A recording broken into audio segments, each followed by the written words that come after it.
To the cinema now, where The Brutalist, set in post-war America, tells the story of a Hungarian-born Jewish architect who survives the Holocaust and immigrates to the States to pursue the American dream. It's coming to Australian cinemas this week, and our resident film critic Zach caught up with the stars. These are yours, yes? Yes. All of them? Yes. Tell me, why is an accomplished foreign architect shoveling coal here in Philadelphia? There was a war on, and yet many of the sites of my projects had survived. My buildings were devised to endure such erosion of shoreline. Adrien, it's such a pleasure to speak with you. Thank you so much for your time and for this absolutely exquisite film. Thank you, Zach. Appreciate you. Thanks. Can you reflect on your experience of reading the script for the first time and the impact of discovering your character on the page? Well, I was very moved when I read this screenplay.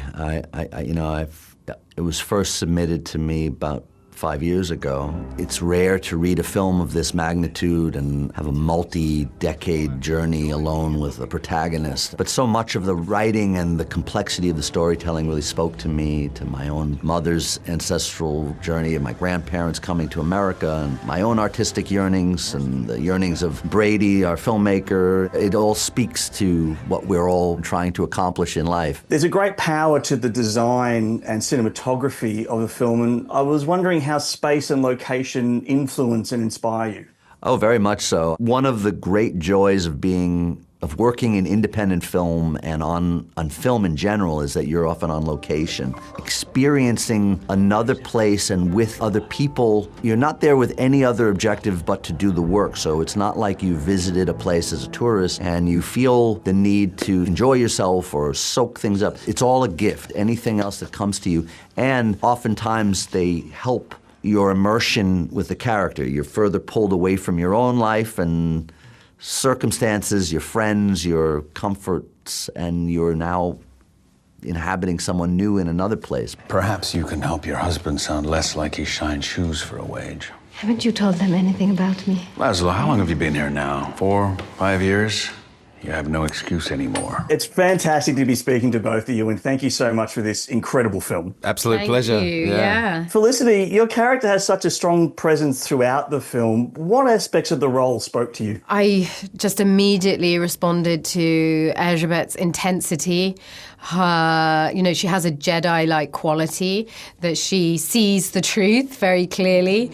And then just technically, it was an enormous challenge. The effects of the malnutrition that she's going through. And then the film as a whole, I just read the script and it was excellent. It was beautifully written, very true in terms of its human emotions.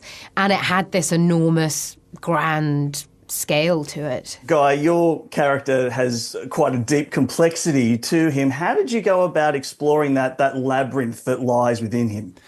Well, it was really just about understanding the script, to be honest. I really felt that the double sort of world of what he presents versus what is actually going on underneath was quite apparent in the script, and just little tells, the way in which he might flippantly say something and then come out with something else that's full of bravado, and just all those little examples that gave me a sense that underneath this very confident, powerful man was somebody who was deeply insecure and just trying to stay in control. They do not want us here. Who do you mean? The people here, they do not want us here. The music in the film is so deeply effective. How did you and the team find the harmony between orchestral score, jazz, and Italian disco? It's all stuff that I like quite a bit. And Daniel, my composer, I don't know. I think that neither one of us are particularly restricted by or interested in genre. I want a film to evolve. I want it to end in a very different place than where it started, and letting each scene, each environment sort of be whatever it wants to be and behave naturally. I'm interested in an analog process from start to finish as much as as I see you're sitting in front of a pair of speakers and a turntable. So you seem to be supportive of that as well. It's just better. It just is better.